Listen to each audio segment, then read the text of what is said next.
ಏನಿವತ್ತು ಇಲ್ಲಿ ಪ್ರಾರಂಭ ಆಗ್ತಾ ಇದೆ, ಇವತ್ತು ಚಾಲನೆ ಆಟೋ ಮುಖಾಂತರ ಎಲ್ಲ ಏರಿಯಾ ವೈಸ್ ಹೋಗಿ ಅವರಿಗೆ ಪ್ರಚಾರ ಮಾಡಿ ಶನಿವಾರ ಎಷ್ಟೊತ್ತಿಗೆ ಬರಬೇಕು ತಾವೆಲ್ಲರೂ ಅಂತ ಹೇಳಿ ಒಂದು ಪ್ರಚಾರಕ್ಕೆ ಒಂದು ಉದ್ಘಾಟನೆಯನ್ನು ಮಾಡ್ತಕ್ಕಂಥ ಕೃಷ್ಣಣ್ಣವರು ನಮ್ಮ ಹಿರಿಯರಾದಂಥ ರಾಜಣ್ಣವರು ಇಲ್ಲಿ ಬಂದಿರತಕ್ಕಂಥ ಎಲ್ಲ ಮುಖಂಡರುಗಳು ಕೂಡ ತೀರ್ಮಾನ ತಗೊಂಡು ಇವತ್ತು ವಿಶೇಷವಾಗಿ ನಾಳೆ ಏನು ಯಾವ ರೀತಿ ಕಾರ್ಯಕ್ರಮ ಮಾಡಬೇಕು ಅನ್ನೋ ಒಂದು ದೃಷ್ಟಿ ಇಟ್ಕೊಂಡು ನಾವು ಈಗಾಗಲೇ ಸಭೆಯನ್ನು ಮಾಡಿ ಮುಕ್ತಾಯ ಮಾಡ್ತಾಯಿದ್ದೀವಿ.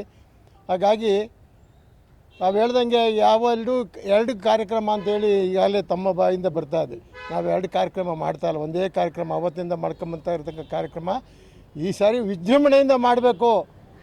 ಎಲ್ಲರೂ ಕೂಡ ಈ ಒಂದು ವೇದಿಕೆ ಮುಖಾಂತರ ಎಲ್ಲ ಒಕ್ಕಲಿಗರ ಬಾಂಧವರನ್ನು ಒಂದುಗೂಡಿಸ್ಬೇಕು ಅನ್ನೋ ಒಂದು ದೃಷ್ಟಿ ಇಟ್ಕೊಂಡು ನಾವು ಮಾಡ್ತಕ್ಕಂಥ ಕಾರ್ಯಕ್ರಮ. ಇದು ಒಂದೇ ಕಾರ್ಯಕ್ರಮ, ಅದು ನಮ್ಮ ಬೆಂಗಳೂರು ಉತ್ತರ ತಾಲೂಕಿನ ಒಕ್ಕಲಿಗರ ಸಂಘದ ವತಿಯಿಂದ ಮಾಡ್ತಕ್ಕಂಥ ಕಾರ್ಯಕ್ರಮ. ಇದು ಇಷ್ಟು ಜನ ಸೇರ್ತಾರೆ ಸರ್? ಈಗಾಗಲೇ ನಾವು ಹೆಚ್ಚು ಕಮ್ಮಿ 10,000 to 12,000 ಜನ ಸೇರಬೇಕು ಅಂತ ಒಂದು ನಿರ್ಣಯ ಮಾಡಿದ್ದೀವಿ.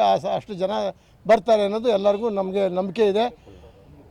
ಏನು 27ನೇ ತಾರೀಕು ಕೆಂಪೇಗೌಡರ ಜಯಂತಿ ಇದೆ, ಆ ಜಯಂತಿನ ವಿಜೃಂಭಣೆಯಿಂದ ಆಚರಿಸಬೇಕು. ಎಲ್ಲ ಜನಾಂಗದ ಜನರನ್ನು ಸೇರಿಸಿ, ಇದು ಒಕ್ಕಲಿಗರ ಸಂಘದ ಬೆಂಗಳೂರು ಯಲಹಂಕ ಉತ್ತರ ಭಾಗದ ಸಂಘದಿಂದ ನಡೀತಾ ಇರುವಂಥ ಕಾರ್ಯಕ್ರಮ.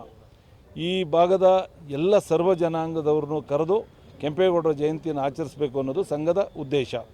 ಮತ್ತು ಎಲ್ಲ ಜನರಿಗೂ ಸಹ ಅನುಕೂಲ ಆಗಬೇಕು ಮತ್ತು ಈ ಸಂಘ ಬೆಳಿಬೇಕು. ಈ ಸಂಘದ ಮುಖಾಂತರ ಸರ್ವ ಜನಾಂಗಕ್ಕೂ ಒಂದು ಒಂದು ಒಂದು ಸಹಕಾರ ನೀಡುವಂಥ ಒಂದು ಕಾರ್ಯಕ್ರಮಗಳನ್ನ ರೂಪಿಸಬೇಕು ಅನ್ನೋಂಥದ್ದು ನಮ್ಮ ಗಂಟಕನಹಳ್ಳಿ ಕೃಷ್ಣಪ್ಪನವರ ಇಚ್ಛೆ ಆಗಿದೆ.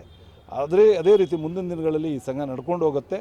ಈ ಒಂದು ಕಾರ್ಯಕ್ರಮ ಯಶಸ್ವಿ ಆಗುತ್ತೆ ಅನ್ನೋಂಥ ಭರವಸೆ ನಮಗಿದೆ. ಈ ಒಂದು ಕಾರ್ಯಕ್ರಮ ನಾವು ಸತತವಾಗಿ 1 ವಾರ 10 ದಿವಸದಿಂದ ನಾವು ಇಲ್ಲಿ ನಮ್ಮ ಸಂಘದ ಕಚೇರಿ ಒಳಗೆ ಎಲ್ಲ ಯಾವ ರೀತಿ ನಾವು ಈ ಕಾರ್ಯಕ್ರಮನ ಯಶಸ್ವಿಗೊಳಿಸಬೇಕು ಅಂತೇಳಿ ನಮ್ಮ ಕೃಷ್ಣಣ್ಣವ್ರ ಮುಖಾಂತರವಾಗಿ ಎಲ್ಲ ಜಾತಿ ಜನಾಂಗದವರೆಲ್ಲ ಸೇರಿ ನಾವಿಲ್ಲಿ ಕಾರ್ಯಕ್ರಮನ ಯಶಸ್ವಿ ಮಾಡಬೇಕು.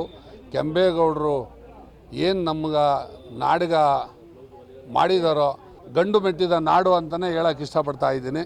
ಇದೊಂಥರ ಖುಷಿ. ಇದರಲ್ಲಿ ಯಾವುದೇ ಒಂದು ಪಕ್ಷಪಾತ ಬೇಕಾಗಿಲ್ಲ. ನಮ್ಗೆ ಕಾರ್ಯಕ್ರಮ ಯಶಸ್ವಿ ಆಗಬೇಕು, ಒಳ್ಳೆಯ ಒಂದು ಕಾರ್ಯಕ್ರಮ, ಕೆಂಪೇಗೌಡರಿಗೆ ಶಾಂತಿ ಸಿಗಬೇಕು ಅಂತೇಳಿ ನಾವು ಇಷ್ಟೆಲ್ಲ ಕಾರ್ಯಕ್ರಮ ಮಾಡ್ತಾ ಇದ್ದೀರಿ. ಇದಕ್ಕೆ ಸಿಕ್ಕಿರೋಂಥ ಖುಷಿ ಇವತ್ತು ನಾವೆಲ್ಲ ಖುಷಿಯಿಂದ ನಾವು ಮಾತಾಡ್ತಾ ಇದ್ದೀರಿ. ನಾವು ಇಷ್ಟು ದಿವಸ ಏನೋ ನಮ್ಮ ಕಚೇರಿಗಳಾಗ ಸಣ್ಣ ಮಟ್ಟದಲ್ಲೇ ನಾವು ಮಾತಾಡ್ಕೊಂಬರ್ತಾ ಇದ್ದೀರಿ.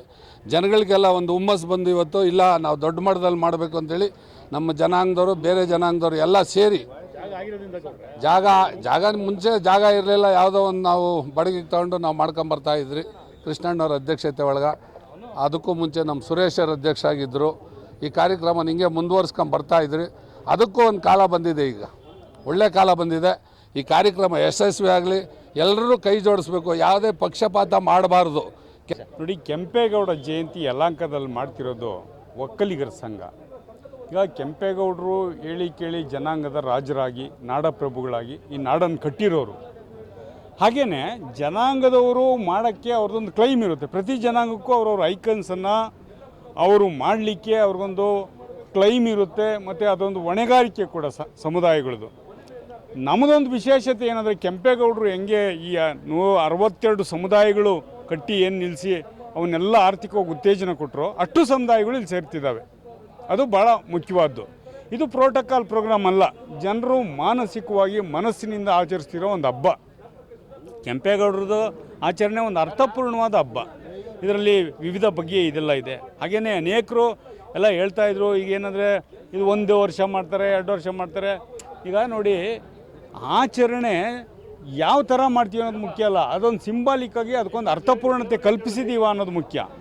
ದೌರ್ಜನ್ಯ ಮಾಡೋಕ್ಕೆ ಕೆಂಪೇಗೌಡರ ಜಯಂತಿ ಮಾಡೋದು, ದೌರ್ಜನ್ಯ ಮಾಡೋಕ್ಕೆ ಅಂಬೇಡ್ಕರ್ ಜಯಂತಿ ಮಾಡೋದು, ಆಮೇಲಿಂದ ಹೋಗಿ ಜನಗಳ ಹತ್ರ ಇದು ಮಾಡೋದು, ದೌರ್ಜನ್ಯ ಮಾಡೋಕ್ಕೆ ವಾಲ್ಮೀಕಿ ಜಯಂತಿ ಮಾಡೋದು ಎಂದು ಮಾಡಬಾರ್ದು.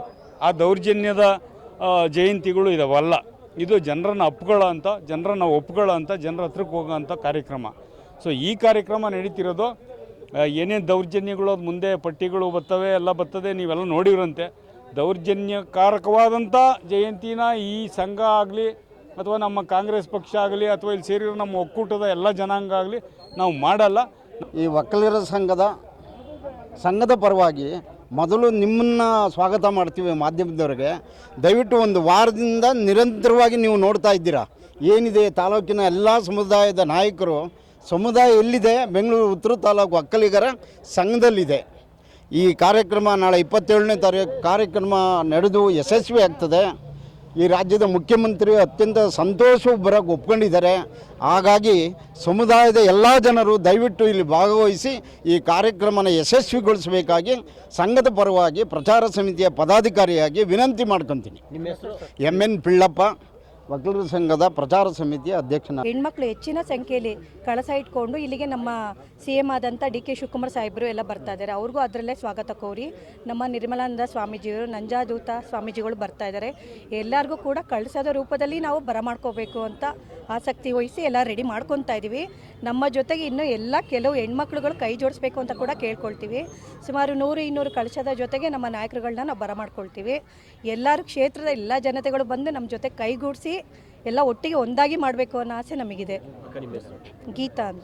ಕೆಂಪೇಗೌಡರ ಜಯಂತಿ ಕಾರ್ಯಕ್ರಮವನ್ನು ತುಂಬ ವಿಜೃಂಭಣೆಯಿಂದ ಈ ಸಾರಿ ಒಕ್ಕಲಿಗರ ಸಂಘದಿಂದ ಮಾಡ್ತಾ ಇದ್ದೀವಿ.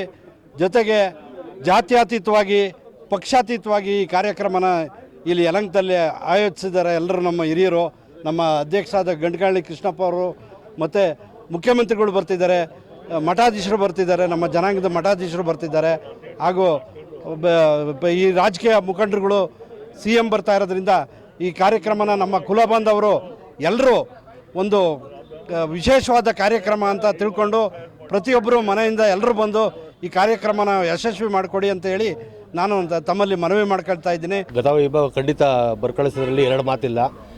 ಯಾಕಂದರೆ ನೀವು ನೋಡಿರಬೇಕು, ಇವಾಗ ಯಲಹಂಕದಲ್ಲಿ ಒಂದು ಮನ್ವಂತರ ಸ್ಟಾರ್ಟ್ ಆಗಿದೆ. ಏನೋ ರೈತಾಪಿ ಜನಾಂಗ ಇಲ್ಲಿರ್ತಕ್ಕಂಥ ಭೂಸಂಖ್ಯಾತರು ಅವರು ಒಂದು ತನ್ನದೇ ಆದ ಒಂದು ಭವನ ಕಟ್ಟಬೇಕು, ತನ್ನದೇ ಆದ ಒಂದು ಸ್ವಂತ ಜಾಗದಲ್ಲಿ ಅವ್ನು ನಿಲ್ಲಬೇಕು. ಈಗ ಎಲ್ಲ ಜನಾಂಗದವ್ರಿಗೂ ಇಲ್ಲಿದೆ. ನೀವು ನೋಡ್ಬೇಕು, ಹಿಂದೆ ಸಗೀರ ಮತ್ತು ಅವರೆಲ್ಲ ಆದಾಗ ಇಲ್ಲೆಲ್ಲ ಸುಮಾರು ಅವ್ರವ್ರ ಸಮುದಾಯಗಳು ಮಾಡಿದ್ರು. ಆದರೆ ಇಲ್ಲಿ ಯಲಹಂಕದಲ್ಲಿ ಸೂರ್ಯನಾರಾಯಣ ಕಾಲ ಆದಮೇಲೆ ಅದು SC ಆಯಿತು. SC ಆದಮೇಲೆ ಇಲ್ಲಿವರೆಗೂ 4 ಟರ್ಮಲ್ಲಿ ಇಲ್ಲಿ ಯಾರೂ ಆಗಲಿಲ್ಲ. ಅದಕ್ಕೆ ಕೆಂಪೇಗೌಡ ಭವನ ಆದಿಯಾಗಿ ಕೃಷ್ಣಪ್ಪಣ್ಣವ್ರು ಏನು ಹೇಳೋರೆ, ಈ ಜಾಗದಲ್ಲಿ ನಿಂತು ಮತ್ತು ಹಳೆ ದಿನಗಳು ಬರ್ಬೋದು ಅಂತ ನಾನು ಅಂದ್ಕೊಂಡಿದ್ದೀನಿ. ಖಂಡಿತ.